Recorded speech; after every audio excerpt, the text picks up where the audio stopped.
Oh shit, Blazing speakers. Shit. Hold on. Oh my god. Is the mic going? Oh my god, the mic's working up bad.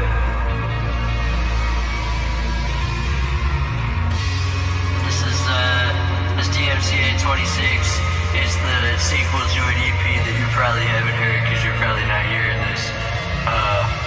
I'm still going. Oh, fuck, that's about all I got for it, man. This shit, it's not really about anything, but there's a lot of raps on here. There's a lot of live raps. I really am stalling for time. 1 minute cinematic intro doesn't really work very well. I can't, sing like the guy in the song does, so.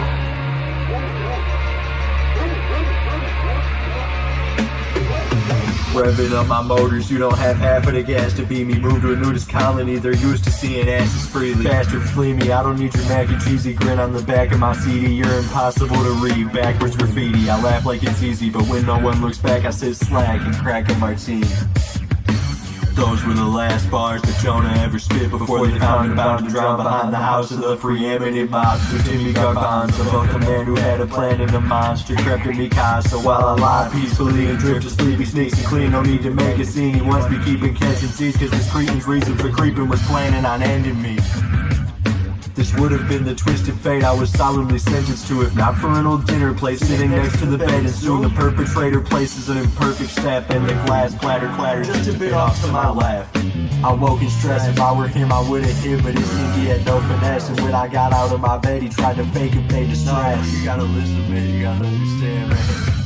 You should know I wasn't having it. Face first to the standard, leaving featureless like mannequins is where my plan of action went. But still I like the spanking sense to try and knock his top off of the block, which was my hands and kicks. I knew I'd have to run for it, it'd be an escape. I was sure as I was awake that I ain't dying today. So I bolted past the bastard to the door and made my breakout. I know this home better by the floor. If he gives chase now I can make sound to distract him or impractically influence his actions in the hope that he just goes the other way and takes his packet half my stacks for him. And I imagine a crackhead group of bandits, those of which he splits the cash with, if it's even racks of black chips that had him planning this crashing on my one-man slumber party. Worst part of this malarkey is that I'm running from this room when in my dream I could have sparked tree.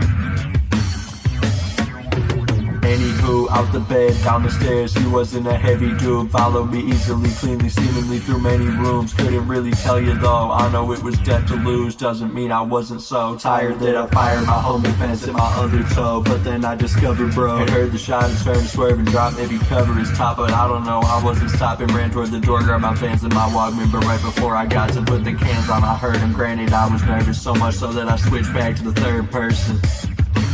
Even as he ran, he felt regret to let a man chase him out of his own home. It hit him in slow-mo, till all of a sudden he sees he's still running, and that bugging mental buzzing from the nerves is postponed. He hopes so he can get out the way, make a plan of attack, and reclaim his own safety through the means of the scrap. Maybe save it his own face, call the change in his fate. Maybe the fate he cultivated even needed to change. Maybe the way he speaks and stays in his ways.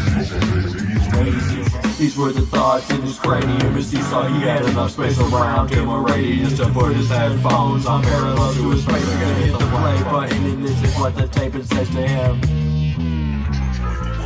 Put a karma cycle staying fucking cyclical, so soon a time will come for these despicable pieces and credits and individuals to get to chairs we stare cynical, the guillotine.